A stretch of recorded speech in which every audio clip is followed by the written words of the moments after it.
তোমরা পুরানো বন্ধু। তোমরা আগের মতো আছো, আগের মতো স্থির, শান্ত, স্বাভাবিক। দেখে ভালো লাগে।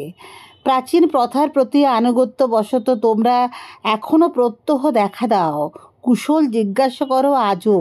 দেখে ভালো লাগে। তোমরা এখনও সুস্থ, অনুগত, আলোকিত আছো।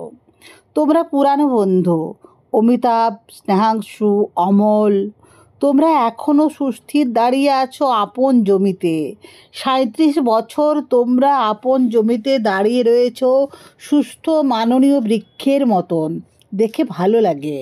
আমি নিজে সুস্থ নই, সূর্যালোকে সুন্দর, অথবা আমি নিজে সুস্থ নই, আলোকিত, সুন্দর, অথবা আমি এক সুদূর বিদেশে, অতি দূর অনাত্মীয় আঁধার বিদেশে বৃথায় ঘুরেছি দীর্ঘ 10 বছর। অমল, অমল, তুমি তো রৌদ্র হতে চেয়েছিলে।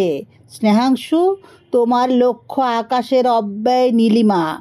তুমি অমিতাভ, তুমি জলের তরঙ্গ ভালোবাসো।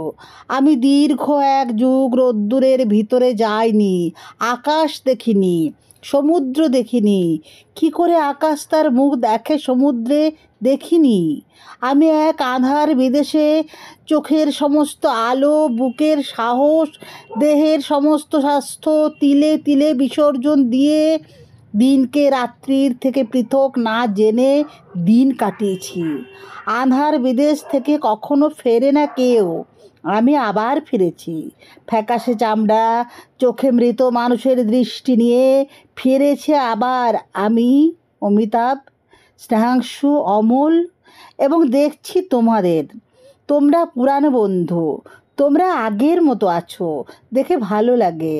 তোমরা এখনও সুস্থ, অনুগত, আলোকিত আছো। দেখে ভালো লাগে। আমিও আবার স্থির, সুস্থ, স্বাভাবিক হতে চাই। তাই আমি ফিরেছি আবার, অমিতাভ, স্নেহাংশু, অমল। তাই তোমাদের কাছে আবার এসেছি। 3টি জীবন্ত চেনা মানুষের কাছে এসে দাঁড়িয়েছি। উপরে আকাশ, নিচে অনন্ত সুন্দর জলরাশি, পিছনে পাহাড়, শোনিতে দৃশ্যের আলো জ্বলে।